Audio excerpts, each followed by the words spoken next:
Hi, welcome back. And this is section B of part 1A. ഇപ്പൊ basics of electronics measurement സിസ്റ്റത്തിന്റെ അതാണ് part 1A നമുക്ക് പഠിക്കാനുള്ളത്. അതിൽ രണ്ടാമത്തെ സെക്ഷനാണ്. സെക്ഷൻ എയിലെ എല്ലാ ടോപ്പിക്സും നമ്മൾ കംപ്ലീറ്റ് ചെയ്തിട്ടുണ്ട്. And now we are moving on to section B. അപ്പൊ സെക്ഷൻ ബിയിൽ നിന്ന് നമുക്ക് 3 ചോദ്യങ്ങൾ പ്രതീക്ഷിക്കാം എന്നാണ് കഴിഞ്ഞ സിലബസ് പറയുന്നത്. അപ്പോ അതിനകത്ത് വരുന്ന ടോപ്പിക്സ് ഇതൊക്കെയാണ്: ഇൻഡിക്കേറ്റിംഗ് ഇൻസ്ട്രുമെന്റ്സ്, പിന്നെ ഡിഫറെന്റ് ടോർക്സ് ഇൻ ഇൻഡിക്കേറ്റിംഗ് ഇൻസ്ട്രുമെന്റ്സ്. അപ്പൊ ടോർക്കിനെ കുറിച്ച് നമുക്ക് ഈ ഓരോ ഇൻഡിക്കേറ്റിംഗ് ഇൻസ്ട്രുമെന്റ്സിലും എങ്ങനെ അത് വരുന്നു എന്നുള്ളത്, ഡാമ്പിംഗ് സിസ്റ്റം, അതേപോലെ moving coil and moving iron instruments, അതുപോലെ galvanometer and into ammeters and voltmeters. അപ്പൊ ഗാൽവനോമീറ്ററിനെ നമ്മൾ അമീറ്റേഴ്സ് ആക്കി മാറ്റുന്നു ആൻഡ് അതേപോലെ വോൾട്ട് മീറ്റേഴ്സ് ആക്കിയിട്ട് മാറ്റുന്നു. അതിനെക്കുറിച്ച് എങ്ങനെയാണ് അതിന്റെ ആ ഒരു കൺവേർഷൻ വരുന്നത്. പിന്നെ extension of range using multipliers, അതിനകത്ത് ഓം മീറ്റേഴ്സ് ആണ് നമ്മളോട് നോക്കാനായിട്ട് പറഞ്ഞിട്ടുള്ളത്. പിന്നെ എനർജി മീറ്റേഴ്സിൽ single phase induction type meter നോക്കണം, വാട്ട് ടൈപ്പ് മീറ്റേഴ്സ് നോക്കണം. അത് ബേസിക്കലി എനർജി മീറ്റേഴ്സ് എന്ന് പറയുമ്പോൾ ഇലക്ട്രിസിറ്റി ഒക്കെ മെഷർ ചെയ്യുന്നതിന് വേണ്ടിയിട്ട് അല്ലെ. അപ്പോ ഈ ഒരു സീരീസ് ഓഫ് ലെസൺ, ഇതൊരൊറ്റ ലെസണിൽ തീരില്ല, പല ലെസൺസ് ആയിട്ടായിരിക്കും നമ്മൾ എടുക്കുന്നത്.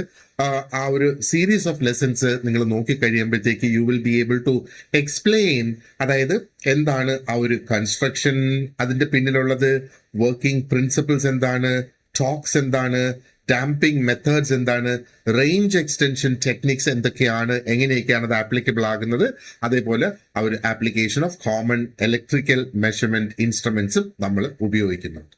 അപ്പോൾ ആദ്യം ഇതിൽ നമ്മൾ നോക്കുന്നത് ആ ഒരു ഇൻഡിക്കേറ്റിംഗ് ഇൻസ്ട്രുമെന്റ്സ് ആണ്. അതിന്റെ ഡിഫറെന്റ് ടോക്സും ആ ഒരു ഡാമ്പിംഗ് സിസ്റ്റവും നമുക്ക് ആദ്യം നോക്കി തുടങ്ങാം. അതിനുശേഷം നമ്മൾ മൂവിംഗ് കോയിൽ, മൂവിംഗ് അയൺ ഇൻസ്ട്രുമെന്റ്സിലേക്ക് പോകും. അതിനുശേഷം നമ്മൾ നോക്കുന്നത് ആ ഒരു കൺവേർഷൻ ആണ്, ഗാൽവനോമീറ്റർ അമീറ്ററും വോൾട്ട് മീറ്ററും ആക്കുന്ന ആ ഒരു കൺവേർഷൻ. അതിനുശേഷം എങ്ങനെയാണ് ആ ഒരു എക്സ്റ്റൻഷൻ, റേഞ്ച് എക്സ്റ്റെൻഡ് ചെയ്യുന്നത് മൾട്ടിപ്ലയേഴ്സ് ഉപയോഗിച്ച്. അതിനുശേഷം ഓം മീറ്റേഴ്സ് നോക്കും, പിന്നെ energy meters, single phase induction type, പിന്നെ വാട്ട് മീറ്റേഴ്സ്. പിന്നെ നിങ്ങളുടെ നോട്ട്സിൽ ഒരുപാടധികം എക്സാമ്പിൾസ് ഞാൻ കൊടുത്തിട്ടുണ്ട്. ആൻഡ് എന്താ പറയേണ്ടത്, PSC ഓറിയന്റഡ് ആയിട്ടുള്ള മൾട്ടിപ്പിൾ ചോയ്സ് ക്വസ്റ്റ്യൻസും അതിന്റെ ആൻസർ കീയും എക്സ്പ്ലനേഷനും ഒക്കെ നിങ്ങൾക്ക് ഇതിന്റെ മെയിൻ നോട്ട്സിനോടൊപ്പവും കിട്ടും. അതേപോലെ എന്താ പറയേണ്ടത്, ഓരോ പാർട്ട് വൈസ് നോട്ട്സിലും കിട്ടും. അപ്പൊ ഈ ആദ്യത്തെ ഭാഗത്തോടൊപ്പം ഇതിന്റെ കംപ്ലീറ്റ് നോട്ട്സും കൂടെ ഞാൻ നിങ്ങൾക്ക് അങ്ങ് അറ്റാച്ച് ചെയ്ത്, കാരണം അത് ചിലർ ആ നോട്ട്സ് പ്രിന്റ് ചെയ്യുന്നത് ഒരൊറ്റ ഇതാക്കിയിട്ട് പ്രിന്റ് ചെയ്യാനാണെങ്കിൽ അത് എളുപ്പം എന്ന് പറഞ്ഞിട്ടുണ്ട്. അതുകൊണ്ട് തന്നെ ആദ്യത്തെ പാർട്ടിനോടൊപ്പം ഈ ഒരു ഭാഗത്തിന്റെ മാത്രം നോട്ട്സും ക്വസ്റ്റ്യൻസ് ആൻസേഴ്സും ഉണ്ടാകും. അതേപോലെ അതിന്റെ ഷോർട്ട് നോട്ട്സ് ഉണ്ടാകും. അതുകൂടാതെ നിങ്ങൾക്ക് ഈ കംപ്ലീറ്റ് നോട്ട്സും കൂടെ ആ ഒരു ഈ ഒരു ടോപ്പിക്കിൽ സെക്ഷൻ ബിയുടെ കംപ്ലീറ്റ് നോട്ട്സും അതിന്റെ ആ ഒരു ഫുൾ സെറ്റ് ക്വസ്റ്റ്യൻ ആൻസേഴ്സും കൂടെ ആദ്യമേ ഞാൻ നിങ്ങൾക്ക് അങ്ങ് തരുന്നതായിരിക്കും. അപ്പൊ പ്രിന്റ് ചെയ്യണമെന്നുള്ളവർക്ക് അത് പ്രിന്റ് ചെയ്തെടുക്കാനായിട്ട് സാധിക്കും. Okay, so now let us move on to indicating instruments. എന്താണ് ആ ഒരു ഇൻഡിക്കേറ്റിംഗ് ഇൻസ്ട്രുമെന്റ്സിന്റെ അർത്ഥം എന്നുള്ളത് വെച്ച് നമുക്ക് ആദ്യം തുടങ്ങാം. ഓക്കെ, അപ്പോ ഇൻഡിക്കേറ്റിംഗ് ഇൻസ്ട്രുമെന്റ് എന്ന് പറയുമ്പോഴത്തേക്ക് it is A type of electrical measuring instrument. ഒരു തരത്തിലുള്ള ഒരു ഇലക്ട്രിക്കൽ മെഷറിംഗ് ഇൻസ്ട്രുമെന്റിനെയാണ് ഈ ഒരു ഇൻഡിക്കേറ്റിംഗ് എന്ന് പറയുന്നത്. അപ്പൊ ഇതിന്റെ ഒരു പ്രധാന ഉദ്ദേശം എന്ന് പറയുന്നത് ആ ഒരു ഇലക്ട്രിക്കൽ ക്വാണ്ടിറ്റിയുടെ വാല്യൂ എന്താണ് എന്ന് കാണിക്കുക എന്നുള്ളതാണ്. അത് എന്താ പറയേണ്ടത്, ആ ഒരു പെർട്ടിക്കുലർ ഇൻസ്റ്റന്റിൽ നമ്മൾ എപ്പോഴാണോ അത് ചെക്ക് ചെയ്യാൻ ഉദ്ദേശിക്കുന്നത് ആ സമയത്ത് എന്താണ് ആ ഒരു ഇലക്ട്രിക്കൽ ക്വാണ്ടിറ്റിയുടെ വാല്യൂ എന്നുള്ളത്, അല്ലെങ്കിൽ അതിന്റെ നമ്പർ, അല്ലെങ്കിൽ അതിന് എന്തുമാത്രം ശക്തിയിലൂടെ കറണ്ട് പോകുന്നു എന്നൊക്കെയുള്ളത് നമുക്ക് മനസ്സിലാക്കാനായിട്ട് സാധിക്കും. അപ്പോൾ ഇനി ഒരു കാര്യം നമ്മൾ നോക്കേണ്ടതെന്ന് പറഞ്ഞാൽ എങ്ങനെ ഇത് വാല്യൂ കാണിക്കുന്നു എന്നുള്ളതാണ്. നമുക്കറിയാം, നമ്മൾ ഓൾറെഡി പഠിച്ചിട്ടുണ്ടാകും, നിങ്ങളുടെ പ്രാക്ടിക്കൽസിലൊക്കെ നിങ്ങൾ പഠിച്ചിട്ടുണ്ടാകും, ഒരു പോയിന്ററും ഒരു കാലിബ്രേറ്റഡ് സ്കെയിലുമാണ് ഇത് ഉപയോഗിക്കുന്നത് അല്ലെ. അതിനകത്ത് ഒരു നീഡിൽ പോയിന്റർ ഉണ്ടാകും, കാലിബ്രേറ്റ് ചെയ്ത് വെച്ചിരിക്കുന്ന ഒരു സ്കെയിലും അതിനകത്തുണ്ടാകും എന്നുള്ളതാണ്. ഈ പോയിന്റർ ആ സ്കെയിലിലൂടെ ഇങ്ങനെ മാറുകയാണ് ചെയ്യുന്നത് അല്ലെ. ആൻഡ് ആ ഒരു പോയിന്ററിന്റെ പൊസിഷൻ, ആ സ്കെയിലിന്റെ ഏത് ഭാഗത്ത് ആ ഒരു പൊസിഷൻ വന്ന് നിൽക്കുന്നു അതാണ് അതിന്റെ ആ ഒരു റീഡിങ് എന്നുള്ളത് നമ്മൾ മനസ്സിലാക്കുന്നത്. അപ്പോൾ നമ്മൾ ആ ഒരു പോയിന്ററിന്റെ പൊസിഷനിൽ നോക്കുമ്പോൾ we can understand the value of the electrical quantity being measured. അവിടെ നമ്മൾ മെഷർ ചെയ്യുന്ന ആ ഒരു ഇലക്ട്രിക്കൽ ക്വാണ്ടിറ്റിയുടെ വാല്യൂ നമുക്ക് മനസ്സിലാക്കാനായിട്ട് സാധിക്കും. ഇവിടെ ഒരു കാര്യം നമ്മൾ ഓർത്തിരിക്കേണ്ടത്, ഈ ഇൻസ്ട്രുമെന്റ് തരുന്നത് ഒരു ഇൻസ്റ്റന്റേനിയസ് വാല്യൂ ആണ്. അത് പ്രത്യേകം നമ്മൾ ഓർത്തു വെച്ചോളുക. ഇത് മുന്നൊരു അവസരത്തിലെയോ അല്ലെങ്കിൽ ഇനി വരാൻ പോകുന്ന ഒരു സമയത്തെയോ വാല്യൂ അല്ല തരുന്നത്, ഇൻസ്റ്റന്റേനിയസ് വാല്യൂ. അതായത് എപ്പോഴാണോ നമ്മൾ അത് ചെക്ക് ചെയ്യാനായിട്ട് തുനിഞ്ഞിറങ്ങുന്നത്, ആ നിമിഷത്തിൽ കാണിക്കുന്ന വാല്യൂ അറ്റ് ദാറ്റ് മൊമെന്റ് എന്നുള്ളതാണ് ഇൻസ്റ്റന്റേനിയസ് വാല്യൂ എന്ന് പറയുന്നത്. അത് നമ്മൾ പ്രത്യേകം ഓർത്തു വെച്ചോളുക. PSC അത് വേണമെങ്കിൽ നമ്മളോട് ചോദിക്കാവുന്നതാണ്. ഓക്കെ, സോ ഇതാണ് ബേസിക്കലി ഇൻഡിക്കേറ്റിംഗ് ഇൻസ്ട്രുമെന്റ്സിന്റെ ഒരു മീനിങ് അല്ലെങ്കിൽ ഒരു അർത്ഥം എന്നുള്ളത് ആണ് ഇപ്പം മനസ്സിലാക്കേണ്ടത്. ഇനി ഇലക്ട്രിക്കൽ ക്വാണ്ടിറ്റീസ് ഇൻഡിക്കേറ്റഡ് എന്ന് നമ്മളിവിടെ പറയുന്നത്. അപ്പൊ ഇനി നമ്മൾ നോക്കുന്നത് ഈ പോയിന്ററിന് എന്തൊക്കെ ഇൻഡിക്കേറ്റ് ചെയ്യാം എന്നുള്ളതാണ്. ഓക്കെ, അപ്പോ ഈ പോയിന്റർ ഒരു പക്ഷേ അത് റെപ്രസെന്റ് ചെയ്യുന്നത് പല തരത്തിലുള്ള ഇലക്ട്രിക്കൽ ക്വാണ്ടിറ്റീസ് ആയിരിക്കും, അല്ലെങ്കിൽ ഡിഫറെന്റ് ഇലക്ട്രിക്കൽ ക്വാണ്ടിറ്റീസ് ആയിരിക്കും. അത് കറണ്ട് ആയിരിക്കും ഒരു പക്ഷേ കാണിക്കുന്നത്, അല്ലെങ്കിൽ വോൾട്ടേജ് ആയിരിക്കും അതൊരു പക്ഷേ കാണിക്കുന്നത്, ഇനി അതും അല്ലെങ്കിൽ പവർ ആയിരിക്കും കാണിക്കുന്നത്, അല്ലെങ്കിൽ ആ ഒരു റെസിസ്റ്റൻസ് ആയിരിക്കും കാണിക്കുന്നത്, അല്ലെങ്കിൽ ഫ്രീക്വൻസി ആകാം, ഇനി അതും അല്ലെങ്കിൽ അതിന്റെ പവർ ഫാക്ടർ ആകാം അതിനകത്ത് കാണിക്കുന്നത്.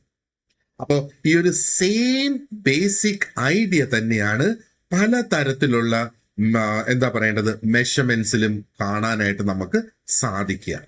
അപ്പൊ ഇതിന്റെ ആ ഒരു പോയിന്റർ ആ ഒരു കാലിബ്രേറ്റഡ് സ്കെയിലിലൂടെ അത് അങ്ങോട്ടും ഇങ്ങോട്ടും കടക്കുന്നു. ആൻഡ് ആ കാണിക്കുന്ന വാല്യൂ, ആ പോയിന്റർ മൂവ് ചെയ്യുന്ന സമയത്ത് നമുക്ക് കാണുന്ന ആ ഒരു വാല്യൂ ആണ് അവിടെ നമ്മൾ റെപ്രസെന്റ് ചെയ്യുന്ന ഇലക്ട്രിക്കൽ, അല്ലെങ്കിൽ അവിടെ നമ്മൾ മെഷർ ചെയ്യുന്ന ഇലക്ട്രിക്കൽ ക്വാണ്ടിറ്റിയെ റെപ്രസെന്റ് ചെയ്യുന്നത്. അപ്പൊ ഇവിടുത്തെ കീ ഐഡിയ വളരെ സിമ്പിൾ ആണ്. ആ പോയിന്റർ ഇൻഡിക്കേഷൻ ആണ് നമ്മുടെ ആ ഒരു മെഷേർഡ് വാല്യൂ എന്നുള്ളത്. അപ്പൊ ഇത് ഓർത്ത് വെച്ചോളുക.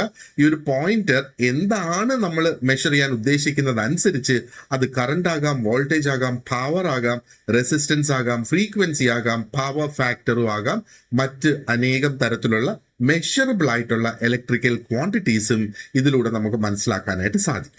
ഇനി പെട്ടെന്ന് നമുക്ക് ഒന്ന് ഓർത്തു വെക്കുന്നതിന് വേണ്ടിയിട്ട് എന്തൊക്കെയാണ് ഈ ഇൻഡിക്കേറ്റിംഗ് ഇൻസ്ട്രുമെന്റ്സിന്റെ ഉപയോഗം എന്നുള്ളത് നമുക്കൊന്ന് നോക്കാം. ഓക്കെ, അപ്പോ ഈ ഇൻസ്ട്രുമെന്റ്സ് നമ്മൾ നോക്കുകയാണെന്നുണ്ടെങ്കിൽ വളരെ വൈഡ് ആയിട്ടുള്ള ഒരു ഉപയോഗം തന്നെയാണ് നമുക്ക് കാണാനായിട്ട് സാധിക്കുക. അത് ലാബോറട്ടറീസിലും വർക്ക്ഷോപ്സിലും ഒക്കെ ഇത് ഉപയോഗിക്കുന്നതായിട്ട് നമുക്ക് കാണാം, അല്ലെ? ആൻഡ് ഇതിന് മാത്രമല്ല, they are also used in generating stations. Power generate ചെയ്യുന്ന സ്റ്റേഷൻസിലും അത് ഉപയോഗിക്കുന്ന, സബ് സ്റ്റേഷൻസിലും അത് ഉപയോഗിക്കുന്ന, കൺട്രോൾ പാനൽസിലും ഇത് ഉപയോഗിക്കുന്നതായിട്ട് കാണാം, അല്ലെ? ഇനി മറ്റൊരു ഏരിയ എന്ന് പറഞ്ഞാൽ എഡ്യൂക്കേഷണൽ എക്സ്പെരിമെന്റ്സിന് ഇത് വളരെയധികം ഉപയോഗപ്രദമാകുന്നു. കാരണം എന്ന് വെച്ചാൽ ഒരു എന്താ പറയണ്ട, ഒരു ഡയറക്റ്റ് ആയിട്ടുള്ള ഒരു മാർഗമാണ് ആ ഒരു ഇലക്ട്രിക്കൽ ക്വാണ്ടിറ്റി ഒബ്സർവ് ചെയ്യുന്നതിന് ആ പഠിക്കുന്ന വിദ്യാർത്ഥിനികൾക്ക് അതിൽ നിന്ന് ലഭിക്കുക. അപ്പോ എന്താ പറയേണ്ടത്, എവിടെയൊക്കെ ആ ഒരു ഇലക്ട്രിക്കൽ ക്വാണ്ടിറ്റി മെഷർ ചെയ്യണം, ഒബ്സർവ് ചെയ്യണം, അങ്ങനെ വരുന്ന എല്ലാ സാഹചര്യങ്ങളിലും ഇൻഡിക്കേറ്റിംഗ് ഇൻസ്ട്രുമെന്റ്സിന് വളരെ പ്രധാനപ്പെട്ട ഒരു റോളുണ്ട്.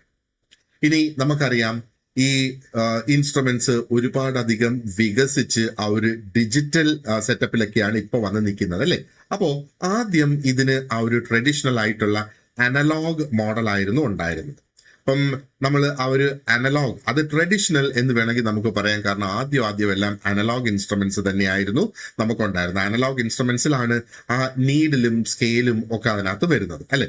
അപ്പോ ഈ ഇൻസ്ട്രുമെന്റ്സിൽ ആ പോയിന്റിന്റെ മൂവ്മെന്റ്, അതായത് പോയിന്ററുടെ മൂവ്മെന്റ് ആണ് നമുക്ക് ഡയറക്റ്റ് ആയിട്ടുള്ള ആ ഒരു വിഷ്വൽ ഇൻഡിക്കേഷൻ തരുന്നത്, നമ്മൾ മെഷർ ചെയ്യുന്ന ആ ഒരു ക്വാണ്ടിറ്റിയുടെ. ഇതിന്റെ അർത്ഥം എന്താണ്?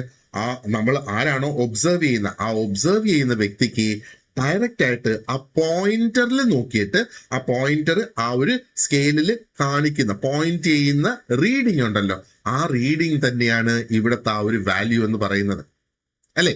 ആൻഡ് ആ ഒരു പോയിന്ററിന്റെ മൂവ്മെന്റ് തന്നെയാണ് അതിനകത്ത് ആ ഒരു ഇൻഡിക്കേഷൻ എന്നുള്ളത്. അപ്പോ അനലോഗ് ഇൻഡിക്കേറ്റിംഗ് ഇൻസ്ട്രുമെന്റ്സിൽ പോയിന്ററും സ്കെയിലും ഒരുമിച്ചാണ് നമുക്ക് ആ ഒരു മെഷേർഡ് ഇലക്ട്രിക്കൽ ക്വാണ്ടിറ്റി മനസ്സിലാക്കുന്നതിന് വേണ്ടിയിട്ടുള്ള ഒരു അവസരം, അല്ലെങ്കിൽ അങ്ങനെയാണ് നമ്മൾ അതിനെ ഉപയോഗിക്കുന്നത്. ഇനി ഒരു നല്ല ഒരു ഇൻഡിക്കേറ്റിംഗ് ഇൻസ്ട്രുമെന്റിന്റെ സവിശേഷതകൾ എന്തൊക്കെയാണ് എന്ന് നമുക്ക് നോക്കാം. അതിന്റെ ക്വാളിറ്റീസ് എന്തൊക്കെയാണ് എന്ന് നമുക്ക് നോക്കാം. ഒരു നല്ല ഇൻസ്ട്രുമെന്റ് എന്ന് നമ്മൾ പറയുമ്പോൾ ആദ്യം അതിന് ആക്യുറസി ഉണ്ടായിരിക്കണം എന്നുള്ളതാണ്. ആക്യുറസി എന്ന് പറയുമ്പോഴത്തേക്ക് ഇവിടെ നമ്മൾ എന്താണ് ഉദ്ദേശിക്കുന്നത്? നമ്മൾ കഴിഞ്ഞ ക്ലാസ്സുകളിൽ ഇതിന്റെയൊക്കെ ഡെഫിനിഷൻസ് നോക്കിയിട്ടുണ്ടായിരുന്നു. ആക്യുറസി എന്താണ്, സെൻസിറ്റിവിറ്റി എന്താണ്, റിലയബിലിറ്റി എന്താണ് എന്നൊക്കെ നമ്മൾ നോക്കിയിട്ടുണ്ടായിരുന്നു അല്ലെ. അപ്പൊ അത് തന്നെയാണ് ഇവിടെയും ഉദ്ദേശിക്കുന്ന അർത്ഥം. അപ്പൊ ഇവിടെ നമ്മൾ ആക്യുറസി എന്ന് പറയുമ്പോഴത്തേക്ക് ഒരു കൃത്യമായ റീഡിംഗ് നമുക്ക് ലഭ്യമാവുക എന്നുള്ളതാണ് ഉദ്ദേശം.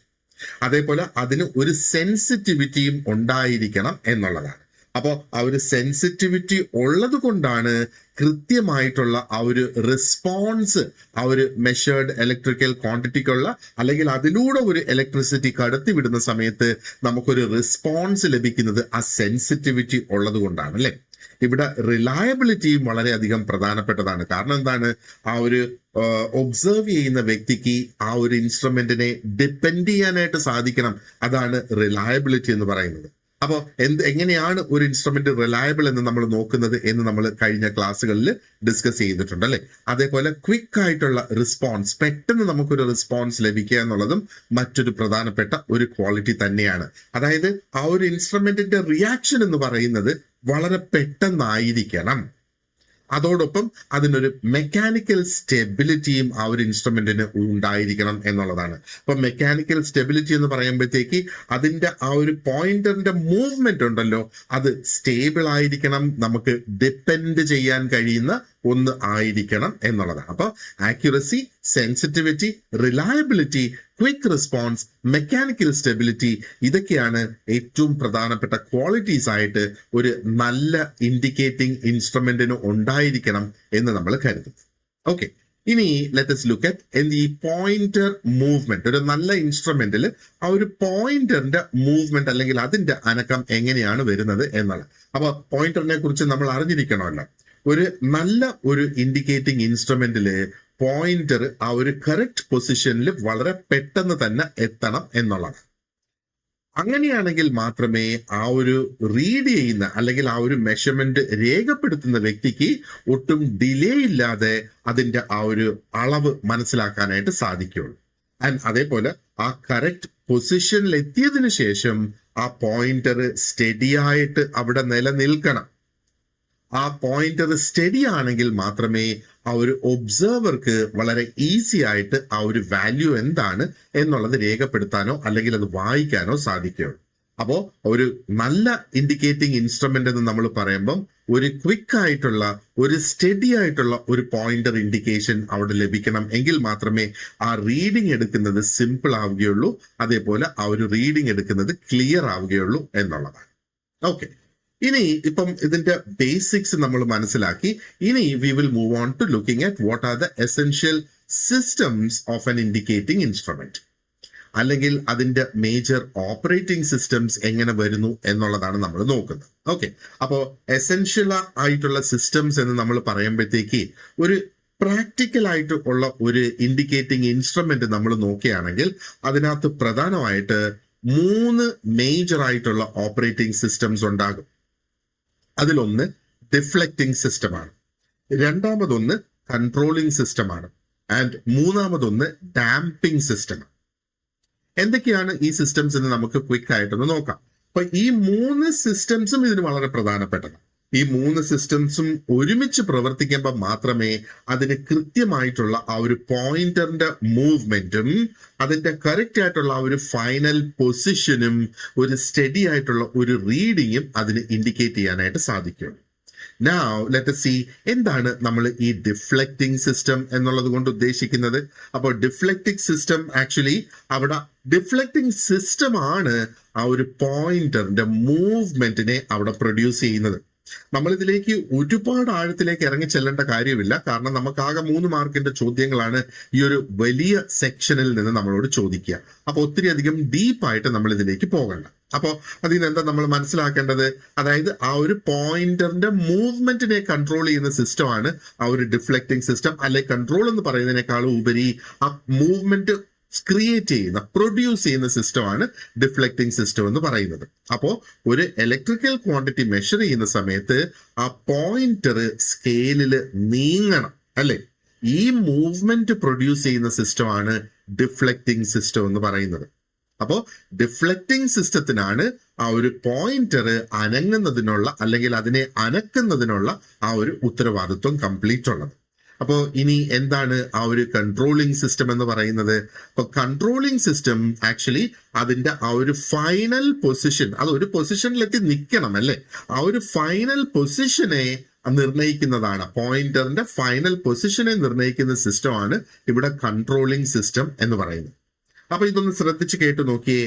പോയിന്റർ നീങ്ങണം എന്ന് നമ്മൾ പറയുന്നു, പക്ഷേ അത് അതിന്റെ കൃത്യസ്ഥലം എത്തുമ്പോൾ അത് നിൽക്കുകയും വേണം. ആൻഡ് ആ ഒരു ഫൈനൽ പൊസിഷൻ ഇവിടെ പ്രധാനപ്പെട്ടതാകുന്നത് എന്താണ്? കാരണം ആ ഫൈനൽ പൊസിഷനാണ് നമുക്കതിൽ നിന്ന് എടുക്കേണ്ട റീഡിംഗ് എന്ന് പറയുന്നത് അല്ലേ. അപ്പോൾ കൺട്രോളിംഗ് സിസ്റ്റം ആ ഒരു പോയിന്ററിനെ അതിന്റെ കറക്റ്റ് ഫൈനൽ പൊസിഷനിൽ വന്ന് സെറ്റിൽ ചെയ്യാനായിട്ട് സഹായിക്കുന്നു.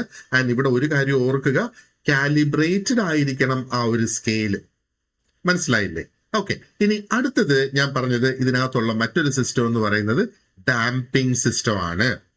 അപ്പോ ആ ഒരു ഒന്ന് ആലോചിച്ച് നോക്ക്, ആ പോയിന്റർ അനങ്ങി ഇങ്ങനെയാണ് നിൽക്കുന്നതെങ്കിലോ, ഇങ്ങനെ അനങ്ങി സ്റ്റഡി ആയിട്ട് നിൽക്കാതെ, അപ്പോൾ അൺനെസസറി ഓസിലേഷൻസ് അവോയ്ഡ് ചെയ്യുക എന്നുള്ളതാണ് ഈ ഡാമ്പിംഗ് സിസ്റ്റം എന്നുള്ളത് കൊണ്ട് ഉദ്ദേശിക്കുന്നത്. ഓക്കെ. അപ്പൊ ഓസിലേഷൻ എന്ന് പറയുമ്പോഴത്തേക്ക് നമുക്കറിയാം ആവശ്യമില്ലാതെയുള്ള ആ ഒരു മൂവ്മെന്റ്, അതൊരു സ്റ്റഡി ആയിട്ട് നിൽക്കുന്നില്ല, ഒരു പോയിന്റിൽ വന്നിട്ട് അതിന്റെ അപ്പുറം ഇങ്ങനെ നീങ്ങിക്കൊണ്ടിരിക്കുകയാണെങ്കിൽ അതിന്റെ ഡാമ്പിംഗ് സിസ്റ്റത്തിന് ഒരു പക്ഷെ ഒരു പ്രശ്നമുണ്ട് എന്നുള്ളതാണ് അതിന്റെ ആ ഒരു അർത്ഥം അല്ലെ. അപ്പൊ ഇവിടെ ആ ഒരു പോയിന്റർ ഓസിലേറ്റ് ചെയ്തുകൊണ്ടിരിക്കുകയാണെങ്കിൽ നമുക്ക് വാല്യൂ അതിൽ നിന്ന് നിർണ്ണയിക്കാനായിട്ട് വളരെയധികം ബുദ്ധിമുട്ടാകും, ഒരു പക്ഷേ അത് ഇമ്പോസിബിൾ ആയി മാറുകയും ചെയ്യും. അപ്പോൾ ഡാമ്പിംഗ് സിസ്റ്റമാണ് ആ ഒരു പോയിന്ററെ സ്റ്റഡി ആയിട്ട് നിർത്താനായിട്ട് സഹായിക്കുന്നത്. ഓക്കെ. അപ്പോൾ ഇവിടെ 3 സിസ്റ്റംസ് നമ്മൾ കണ്ട്, ഈ 3 സിസ്റ്റംസും ഒരുമിച്ച് എങ്ങനെയാണ് ശരിക്കും ഇതിനകത്ത് പ്രവർത്തിക്കുന്നത്? ഒരു കൃത്യമായ ഒരു പ്രാക്ടിക്കൽ ആയിട്ടുള്ള ഒരു ഇൻഡിക്കേറ്റിംഗ് സിസ്റ്റത്തില് ഇത് 3ഉം ഒരുമിച്ച് പ്രവർത്തിക്കുന്നു എന്നുള്ളത് ആക്ട് ടുഗെദർ. അപ്പോൾ ഡിഫ്ലക്റ്റിംഗ് സിസ്റ്റം ഉള്ളത് കൊണ്ടാണ് ആ ഒരു പോയിന്റർ മൂവ് ചെയ്യാനായിട്ട് ആരംഭിക്കുന്നത്. കൺട്രോളിംഗ് സിസ്റ്റമാണ് അതിന്റെ ആ ഒരു ഫൈനൽ പൊസിഷൻ തീരുമാനിക്കുന്നത്. ആൻഡ് ഡാമ്പിംഗ് സിസ്റ്റമാണ് അതിനെ അവിടെ സ്റ്റഡി ആയിട്ട് പിടിച്ച് നിർത്തുന്നത്. അപ്പോ എന്താ പറയേണ്ടത്, ആ ഒരു കംപ്ലീറ്റ് ആക്ഷൻ ഇപ്പം വളരെ ക്ലിയർ ആയി അല്ലേ. പോയിന്റർ മൂവ് ചെയ്യുന്നു, അത് അതിന്റെ ആ ഒരു പ്രോപ്പർ ആയിട്ടുള്ള ഫൈനൽ പൊസിഷനിൽ എത്തുന്നു. ആൻഡ് ആ ഒരു പൊസിഷനിൽ അത് സ്റ്റഡി ആയിട്ട് നിൽക്കുന്നു. സ്റ്റഡി എന്ന് നമ്മൾ ഇവിടെ പറയുമ്പോൾ study enough for the observer to read the value. അപ്പോൾ ബേസിക്കലി ഇപ്പൊ നമുക്ക് ഈ ഒരു സിസ്റ്റംസ് എന്തൊക്കെയാണ് എന്നുള്ളത് നമുക്ക് മനസ്സിലായിട്ടുണ്ട് അല്ലേ. അപ്പോ ഒരു ചോദ്യം നമ്മുടെ മുന്നിൽ വരെയാണ്. An instrument that shows instantaneous value of electrical quantity. Electrical quantityയുടെ വാല്യൂ ഇൻസ്റ്റന്റ് ആയിട്ട് കാണിക്കുന്ന ഒരു സിസ്റ്റം എന്താണ്? ഇൻഡിക്കേറ്റിംഗ് ഇൻസ്ട്രുമെന്റ് ആണ്. ഒരു കാലിബ്രേറ്റഡ് ആയിട്ടുള്ള ഒരു സ്കെയിലിലൂടെ മൂവ് ചെയ്യുന്ന ആ ഒരു പാർട്ടിന്റെ പേരെന്താണ്? അതാണ് പോയിന്റർ. മൂവ്മെന്റ് പ്രൊഡ്യൂസ് ചെയ്യുന്ന സിസ്റ്റം ഏതാണ്? ഡിഫ്ലക്റ്റിംഗ് സിസ്റ്റം അല്ലെ. അതേപോലെ ആ ഒരു പോയിന്ററിനെ അതിന്റെ ഫൈനൽ പൊസിഷനിൽ എത്തിക്കുന്ന സിസ്റ്റം ഏതാണ്? Controlling system. ഇത് തങ്ങളിൽ മാറിപ്പോവരുത്. അനാവശ്യമായിട്ടുള്ള ഓസിലേഷൻസ് തടയുന്ന സിസ്റ്റം ഏതാണ്? Damping system. അപ്പോ ഒരു ഗുഡ് ആയിട്ടുള്ള ഒരു നല്ല ഒരു ഇൻഡിക്കേറ്റിംഗ് സിസ്റ്റത്തിൽ എന്തൊക്കെ ഉണ്ടാകണം എന്ന് ചോദിക്കുകയാണെങ്കിലോ, ആക്യുറസി വേണം, സെൻസിറ്റിവിറ്റി വേണം, റിലയബിലിറ്റി വേണം, ക്വിക്ക് ആയിട്ടുള്ള റെസ്പോൺസ് വേണം, ആൻഡ് അതിന് ഒരു മെക്കാനിക്കൽ സ്റ്റെബിലിറ്റിയും അവിടെ ഉണ്ടായിരിക്കണം എന്നുള്ളതാണ് നമ്മൾ മനസ്സിലാക്കേണ്ടത്. ഇനി അടുത്ത ഭാഗത്തിലേക്ക് നമുക്ക് കടക്കാം. ഇവിടെ എന്താണ് ടോർക്ക് എന്നുള്ളത് നമ്മൾ മനസ്സിലാക്കണം അല്ലെ. അപ്പൊ പല തരത്തിലുള്ള ടോർക്ക് ആണ് എന്താ പറയേണ്ടത് നമുക്ക് ഇതിനകത്ത് നോക്കാനായിട്ടുള്ളത്. അപ്പൊ എന്തൊക്കെയാണ് ആ ടോർക്ക് എന്ന് നമുക്ക് നോക്കാം. ആദ്യം തന്നെ what is the meaning of torque?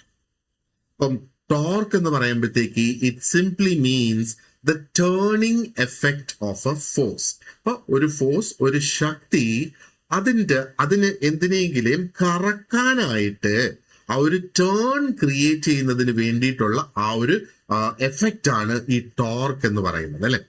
അപ്പോ ഇനി ഈ കോൺസെപ്റ്റ് എടുത്ത് ഇലക്ട്രിക്കൽ ഇൻഡിക്കേറ്റിംഗ് ഇൻസ്ട്രുമെന്റിലേക്ക് ഇട്ടേ. ഇൻഡിക്കേറ്റിംഗ് ഇൻസ്ട്രുമെന്റില് ഈ ഒരു ടേണിംഗ് എഫക്റ്റ് എന്ന് പറയുന്നത് വളരെ പ്രധാനപ്പെട്ടതാണ്. കാരണം ആ ഒരു ടേണിംഗ് എഫക്റ്റ് ഉണ്ടെങ്കിൽ മാത്രമാണ് അതിനകത്ത് ആ നീഡിൽ പോയിന്റർ റൊട്ടേറ്റ് ചെയ്യുക, അല്ലെ പോയിന്റർ മൂവ് ചെയ്യുക എന്നുള്ളത്. അപ്പോ ആ ഒരു പോയിന്റർ ഒരു കാലിബ്രേറ്റഡ് സ്കെയിലിലൂടെ മൂവ് ചെയ്യുമ്പം അവിടെ ടോർക്കാണ് ആ ഒരു മൂവ്മെന്റിനെ ക്രിയേറ്റ് ചെയ്യുന്നത്, അല്ലെങ്കിൽ ആ ഒരു മൂവ്മെന്റിനെ ക്രിയേറ്റ് ചെയ്യുന്ന ശക്തിക്ക് നമ്മൾ പറയുന്ന പേരാണ് ടോർക്ക് എന്നുള്ളത്. ഇപ്പൊ ഇൻഡിക്കേറ്റിംഗ് ഇൻസ്ട്രുമെന്റ്സിൽ 3 പ്രധാനപ്പെട്ട ടോർക്കുകളാണ് ഇതിനകത്തുള്ളത് അതിന്റെ ആ ഒരു പ്രവർത്തനത്തിന് വേണ്ടിയിട്ട്. അതിൽ ആദ്യത്തേത് ആണ് ഡിഫ്ലക്റ്റിംഗ് ടോർക്ക്, രണ്ടാമത്തേത് കൺട്രോളിംഗ് ടോർക്ക്, മൂന്നാമത്തേത് ഡാമ്പിംഗ് ടോർക്ക്. നമുക്കറിയാം അതിന് 3 ഓപ്പറേറ്റിംഗ് സിസ്റ്റംസും ഉണ്ട്. ഈ 3 ഓപ്പറേറ്റിംഗ് സിസ്റ്റത്തിന് അതേ സമാനമായ ടോർക്കും അതിലുണ്ട് എന്നുള്ളത്. അപ്പൊ എന്താണ് ഈ ഒരു ഡിഫ്ലക്റ്റിംഗ് ടോർക്ക് എന്നുള്ളത് കൊണ്ട് ഉദ്ദേശിക്കുന്നത്? ഇപ്പൊ ഡിഫ്ലക്റ്റിംഗ് ടോർക്ക് എന്ന് പറയുന്നത് it is the torque that moves the pointer away from zero position. നമ്മൾ അതിലൂടെ എനർജി പാസ് ചെയ്ത് വിടുമ്പോ ആ ഒരു പോയിന്ററിനെ സീറോ പൊസിഷൻ അതിന്റെ ലെഫ്റ്റിലാണ് എന്ന് വിചാരിക്കുക. ആ സീറോ പൊസിഷനിൽ നിന്ന് അതിനെ മൂവ് ചെയ്യാനായിട്ട് സഹായിക്കുന്നതാണ് ഈ ഡിഫ്ലക്റ്റിംഗ് ടോർക്ക് എന്ന് പറയുന്നത്. അപ്പൊ ആ പോയിന്ററിന്റെ മൂവ്മെന്റ് തുടങ്ങുന്നതിന് വേണ്ടി സഹായിക്കുന്ന ടോർക്കാണ് ഡിഫ്ലക്റ്റിംഗ് ടോർക്ക്. ഈ ടോർക്ക് എങ്ങനെയാണ് പ്രൊഡ്യൂസ് ആകുന്നത്? It is produced by the electrical quantity being measured. അപ്പൊ നമ്മൾ അതിനകത്ത് മെഷർ ചെയ്യാൻ ഉദ്ദേശിക്കുന്ന ആ ഒരു ഇലക്ട്രിക്കൽ ക്വാണ്ടിറ്റി നമ്മൾ അതിലേക്ക് കടത്തി വിടുമല്ലോ, ആ ഇലക്ട്രിക്കൽ ക്വാണ്ടിറ്റിയാണ് ഈ ടോർക്ക് അതിനകത്ത് ക്രിയേറ്റ് ചെയ്യുന്നത്. അപ്പോ ഒരു ഇലക്ട്രിക്കൽ ക്വാണ്ടിറ്റി ഒരു ഇൻസ്ട്രുമെന്റിൽ പ്രവർത്തിക്കുമ്പോൾ ഡിഫ്ലക്റ്റിംഗ് ടോർക്ക് അവിടെ പ്രൊഡ്യൂസ് ചെയ്യുന്നു. ആൻഡ് ആ ഡിഫ്ലക്റ്റിംഗ് ടോർക്കാണ് ആ ഒരു എന്താ പറയേണ്ടത് പോയിന്ററെ അങ്ങോട്ട് നീങ്ങുന്നതിന് അനക്കുന്നത്. അപ്പോ ഇവിടെ നമ്മൾ ഇതിന് ഉപയോഗിക്കുന്ന സിമ്പിൾ എന്ന് പറയുന്നത് ടി സബ് ഡി എന്നാണ്. യൂഷ്വലി ഇങ്ങനെയാണ് ഇത് റെപ്രസെന്റ് ചെയ്യുന്നത്. അപ്പൊ ഇതിന്റെ അർത്ഥം എന്താണ്? ഇതിന്റെ അർത്ഥം ഡിഫ്ലക്റ്റിംഗ് ടോർക്കില് നമ്മൾ ടി സബ് ഡി എന്ന് പറയുമ്പോ it just simply indicates the deflecting torque. അതിന്റെ ആ ഒരു ഇൻഡിക്കേറ്റർ നമ്മൾ മനസ്സിലാക്കി വെച്ചോളുക, അല്ലെങ്കിൽ അതിന്റെ ആ ഒരു യൂണിറ്റ് എന്താണ് എന്നുള്ളത് നമ്മൾ മനസ്സിലാക്കി വെച്ചേക്കണം. ഇനി നമുക്ക് അടുത്തത് നോക്കേണ്ടത് ഈ ഡിഫ്ലക്റ്റിംഗ് ടോർക്ക് പ്രൊഡ്യൂസ് ചെയ്യുന്ന മെത്തേഡ്സ് എന്തൊക്കെയാണ് എന്ന് നമുക്ക് ഇവിടെ നോക്കാം. അപ്പോ ഡിഫ്ലക്റ്റിംഗ് ടോർക്ക് സ്ക്രീനിൽ നോക്കുമ്പോൾ തന്നെ നമുക്ക് കാണാം പല മാർഗങ്ങളിലൂടെയാണ് ഇത് ഇവിടെ പ്രൊഡ്യൂസ് ചെയ്യുന്നത്, അല്ലെ? ഈ ഏത് മാർഗമാണ് ഇവിടെ ഉപയോഗിക്കുന്നത് എന്നുള്ളത് ആ ഒരു ഇൻസ്ട്രുമെന്റ് ടൈപ്പിനെ ഡിപ്പെൻഡ് ചെയ്തിരിക്കും എന്നുള്ളതാണ്. അപ്പോൾ ഒന്നുകിൽ അത് ഒരു മാഗ്നറ്റിക് എഫക്റ്റ് കൊണ്ടായിരിക്കും, ആ ഒരു കറണ്ടിന്റെ മാഗ്നറ്റിക് എഫക്റ്റ് കൊണ്ടായിരിക്കും ആ ഒരു ഡിഫ്ലക്റ്റിംഗ് ടോർക്ക് അവിടെ പ്രൊഡ്യൂസ് ചെയ്യുന്നത്. അത് ഇലക്ട്രോമാഗ്നറ്റിക് ഇൻഡക്ഷൻ മൂലവും ആ ഒരു ഡിഫ്ലക്ഷൻ ടോർക്ക് അവിടെ പ്രൊഡ്യൂസ്ഡ് ആകാം. ഇനി അതും അല്ലെങ്കിൽ ഇലക്ട്രോസ്റ്റാറ്റിക് അട്രാക്ഷനിലൂടെ ആ ഒരു ടോർക്ക് അവിടെ പ്രൊഡ്യൂസ് ആകാം. ഹീറ്റിംഗ് എഫക്റ്റിലൂടെ വരാം. ഇനി അതും അല്ലെങ്കിൽ ഇലക്ട്രോഡൈനാമിക് ആക്ഷനിലൂടെയും ആ ഒരു ടോർക്ക് അവിടെ വരാം എന്നുള്ളത്. അപ്പൊ ഇവിടുത്തെ പ്രധാനപ്പെട്ട പോയിന്റ് എന്ന് പറയുന്നത് പല ഇൻസ്ട്രുമെന്റ്സും പല എഫക്റ്റുകളായിരിക്കും അതിനുപയോഗിക്കുക, പക്ഷേ എല്ലാത്തിന്റെയും ഉദ്ദേശം ഒന്ന് തന്നെയാണ്. ഡിഫ്ലക്റ്റിംഗ് ടോർക്ക് എന്താ പറയേണ്ടത്? ജസ്റ്റ് ആകതിന്റെ പ്രവർത്തനം എന്ന് പറയുന്നത് ആ പോയിന്ററെ സീറോയിൽ നിന്ന് മാറ്റി ആ ഒരു മറ്റൊരു പോയിന്റിലേക്ക് കൊണ്ടുപോവുക എന്നുള്ളതാണ്. ഓക്കെ, ഇനി അടുത്തത് ഞാൻ പറഞ്ഞു പല തരത്തിലുള്ള ഇൻസ്ട്രുമെന്റ്സ് എന്ന് പറഞ്ഞു, അല്ലെ? അപ്പോ ആ ഒരു PMMC ഇൻസ്ട്രുമെന്റിനകത്ത് എങ്ങനെയാണ് ആ ഒരു ഡിഫ്ലക്റ്റിംഗ് ടോർക്ക് എന്ന് നോക്കാം. അപ്പൊ PMMC is permanent magnetic moving coil instrument. അതാണ് PMMC ഇൻസ്ട്രുമെന്റ് എന്ന് പറയുന്നത്. അപ്പോ ഈ തരത്തിലുള്ള ഇൻസ്ട്രുമെന്റിൽ അല്ലെങ്കിൽ ഈ ഇൻസ്ട്രുമെന്റില് ഡിഫ്ലക്റ്റിംഗ് ടോർക്ക് പ്രൊഡ്യൂസ് ആകുന്നത് is by the interaction between the magnetic field of a permanent magnet and the current flowing through the coil. അപ്പൊ ഒന്ന് ഇവിടെ കോയിൽ ഉണ്ട് എന്ന് ഓർക്കുക, ആൻഡ് അതിനകത്തൊരു പെർമനന്റ് മാഗ്നറ്റും ഉണ്ട് എന്നുള്ളത് ഓർക്കുക. അപ്പോ ഇവിടെ ഈ ഒരു ഡിഫ്ലക്റ്റിംഗ് ടോർക്ക് പ്രൊഡ്യൂസ് ആകുന്നത് എങ്ങനെയാണ്? ആ ഒരു പെർമനന്റ് മാഗ്നറ്റിന്റെ ആ മാഗ്നറ്റിക് ഫീൽഡും അതിലൂടെ ഫ്ലോ ചെയ്യുന്ന അതിന്റെ ആ ഒരു മൂവിങ് കോയിലിലൂടെ ഫ്ലോ ചെയ്യുന്ന ആ കറണ്ടിന്റെയും രണ്ടിന്റെയും കൂടെ ഇന്ററാക്ഷനിലൂടെയാണ് ഇവിടെ ഈ ഡിഫ്ലക്റ്റിംഗ് ടോർക്ക് പ്രൊഡ്യൂസ് ആകുന്നത്. അപ്പൊ ഇവിടെ രണ്ട് സംഗതികളാണ് നമ്മൾ ഓർത്ത് വെക്കേണ്ടത്. ഒന്ന്, അവിടെയുള്ള ആ ഒരു പെർമനന്റ് മാഗ്നറ്റിന്റെ മാഗ്നറ്റിക് ഫീൽഡും, മറ്റൊന്ന് ആ മൂവിങ് കോയിലിന്റെ കറണ്ടും. ഓക്കെ, അപ്പോ അതിന്റെ ഇന്ററാക്ഷൻ മൂലമാണ് ആ ഒരു ഡിഫ്ലക്റ്റിംഗ് ടോർക്ക് അവിടെ ഉണ്ടാകുന്നത്. പഴയ തരം ഇലക്ട്രിക്കൽ മീറ്റേഴ്സില്, വീട്ടിലൊക്കെ വെക്കുന്ന ഇലക്ട്രിക്കൽ മീറ്റേഴ്സില് അത് ഇത്തരത്തിലുള്ള മീറ്ററുകളായിരുന്നു. അതിന്റെ പുറത്ത് ഒരു മാഗ്നറ്റ് എടുത്ത് വെച്ചാൽ ആ മീറ്ററിന്റെ സ്പീഡ് കുറയും എന്നുള്ളത് ഞാൻ പറഞ്ഞു കേട്ടിട്ടുണ്ട്. അത് ശരി തന്നെയാണ്. അപ്പൊ മനസ്സിലായില്ല, അതിന്റെ പിന്നില് ഇതാണ് പ്രവർത്തനം. അതുകൊണ്ട് ആ ഒരു മാഗ്നറ്റിന്റെ എഫക്റ്റ് ഒരു പക്ഷെ അവിടെ കുറയ്ക്കായിരിക്കാം അത് ചെയ്യുന്നത്. And that is A reason ആ ഒരു മീറ്റർ റീഡിങ് അവിടെ കുറഞ്ഞു വരും എന്നുള്ളത്. അപ്പോൾ ഈ ഒരു ഡിഫ്ലക്റ്റിംഗ് ടോർക്കാണ് ആ ഒരു പോയിന്ററെ 0 പൊസിഷനിൽ നിന്ന് മാറ്റുന്നത്.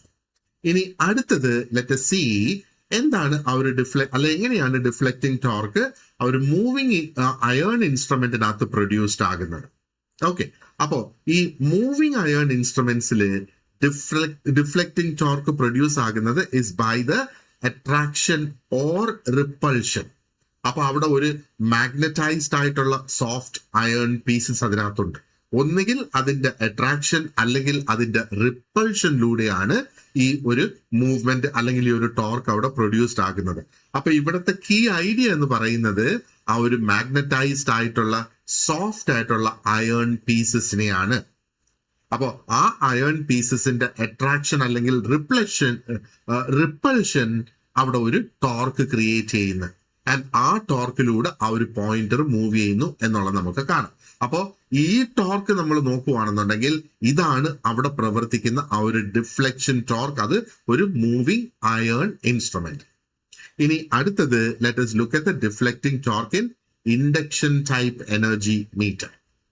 ഓക്കെ, അപ്പോ ഇൻഡക്ഷൻ ടൈപ്പ് എനർജി മീറ്ററിൽ ആ ഡിഫ്ലക്റ്റിംഗ് ടോർക്കിനെ ഡ്രൈവിംഗ് ടോർക്ക് എന്നും വിളിക്കുന്നു.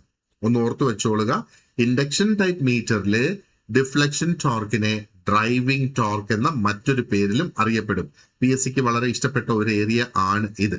അപ്പൊ ഈ ടോർക്ക് എങ്ങനെയാണ് ഉണ്ടാകുന്നത്? അവിടെ ഒരു ഓൾട്ടർനേറ്റിംഗ് മാഗ്നറ്റിക് ഫ്ലക്സ് ഉണ്ട് ആൻഡ് എഡി കറൻസ് അവിടെ ഉണ്ട്. എഡി കറൻസ് അവിടെ ഇൻഡ്യൂസ് ചെയ്യുന്നത് ഒരു അലൂമിനിയം ഡിസ്കിലാണ്. അപ്പൊ ഇതിന്റെ രണ്ടിന്റെയും കൂടെ ഇന്ററാക്ഷനിലൂടെയാണ് ഈ ഒരു ഇൻഡക്ഷൻ ടൈപ്പ് എനർജി മീറ്ററിൽ ആ ഒരു എന്താ പറയുക ടോർക്ക് ക്രിയേറ്റ് ചെയ്യപ്പെടുന്നത്. അപ്പൊ ഇവിടെ നമ്മൾ ഓർത്തു വെക്കേണ്ട പ്രധാനപ്പെട്ട വാക്കുകൾ എന്ന് പറയുന്നത് ഓൾട്ടർനേറ്റിംഗ് ആയിട്ടുള്ള മാഗ്നറ്റിക് ഫ്ലക്സ് നമ്മൾ ഓർത്തു വെച്ചോളുക, എഡി കറൻസ് നമ്മൾ ഓർത്തു വെച്ചോളുക, അലൂമിനിയം ഡിസ്ക് നമ്മൾ ഓർത്തു വെച്ചോളുക. അപ്പൊ ഇതിന്റെയൊക്കെ ഇന്ററാക്ഷൻ ആണ് ആ ഒരു ഡിഫ്ലക്റ്റിംഗ് അല്ലെങ്കിൽ ഒരു ഡ്രൈവിംഗ് ടോർക്ക് അവിടെ ക്രിയേറ്റ് ചെയ്യുന്നത്. ഇനി ഡിഫ്ലക്റ്റിംഗ് ടോർക്കിന്റെ പ്രാധാന്യം എന്താണ്? ഡിഫ്ലക്റ്റിംഗ് ടോർക്ക് നമ്മൾ ഓൾറെഡി ഡിസ്കസ് ചെയ്തതാണ്. അപ്പോൾ ഈ ഡിഫ്ലക്റ്റിംഗ് ടോർക്കിന് മറ്റൊരു പേരും കൂടി ഉണ്ട്, ഇനിഷിയേറ്റിംഗ് ടോർക്ക് എന്നുള്ളത്. കാരണം എന്താണ്? ഇനിഷിയേറ്റിംഗ് എന്ന് നമ്മൾ പറയുമ്പം ഇവിടെ അതിനെ തുടങ്ങുന്നു, സ്റ്റാർട്ട് ചെയ്യുന്നു എന്നുള്ള അർത്ഥത്തിൽ അല്ലേ. അപ്പൊ ഡിഫ്ലക്റ്റിംഗ് ടോർക്ക് ആണ് ആ ഒരു പോയിന്ററിന്റെ മൂവ്മെന്റ് തുടങ്ങി വെക്കുന്നത്. ഈ ഒരു മൂവ്മെന്റ് ഇല്ലാതെ ആ ഒരു ഇൻസ്ട്രുമെന്റിന് ആ ഒരു റീഡിംഗ് കാണിക്കുന്നത് സാധ്യമല്ല എന്ന് ഓർത്തോളുക. അപ്പോൾ ഡിഫ്ലക്റ്റിംഗ് ടോർക്ക് എന്താണ് ചെയ്യുന്നത്? ആ ഒരു പോയിന്ററിന് അതിന്റെ മൂവ്മെന്റ് നൽകുന്നു, അതേപോലെ ആ ഒരു മെഷർമെന്റ് അവിടെ പോസിബിൾ ആക്കി കൊണ്ടുവരും അല്ലെ. അപ്പോ ഈ ഡിഫ്ലക്റ്റിംഗ് ടോർക്കിന്റെ ഡീറ്റെയിൽസ് വളരെ കൃത്യമായിട്ട് മനസ്സിലായിട്ടുണ്ട് എന്ന് ഞാൻ വിചാരിക്കുന്നത്. മനസ്സിലായിട്ടില്ലാത്തവര് അത് എന്നെ അറിയിക്കുക. നിങ്ങൾ നോട്ട്സ് ഉണ്ട്, അത് വായിക്കുക. ഇതിനകത്ത് ഇത്രയും ഡിസ്കസ് ചെയ്ത ഭാഗത്തിനുള്ള ക്വസ്റ്റ്യൻസ്, ആ കംപ്ലീറ്റ് നോട്ട്സ് കൂടാതെ ഈ ഒരു ഭാഗത്തിന്റെ മാത്രമുള്ള ക്വസ്റ്റ്യൻസും ആൻസേഴ്സും അവിടെ കൊടുത്തിട്ടുണ്ട്. അപ്പോൾ അത് ആ ക്വസ്റ്റ്യൻസും ആൻസേഴ്സും എല്ലാം വർക്ക്ഔട്ട് ചെയ്യണം. ഇതൊരു ഡെയിലി ടെസ്റ്റ് ആണ്. നിങ്ങൾക്ക് ഓരോ ദിവസവും ലഭിക്കുന്ന ആ ഒരു ലെസണിനോട് കൂടെ ലഭിക്കുന്ന ടെസ്റ്റ് തന്നെയാണ്. അതുകൊണ്ടാണ് അതിന്റെ ആൻസർ കീ ഞാൻ സെപ്പറേറ്റ് ആയിട്ട് വെച്ചിട്ടുള്ളത്. ഇനി അടുത്തത് നമുക്ക് കൺട്രോളിംഗ് ടോർക്ക് ആണ് ഡിസ്കസ് ചെയ്യാനുള്ളത്. We will discuss that in the next part of the lesson. So thank you very much for watching this lesson, and you have an excellent day ahead. See you in the next class.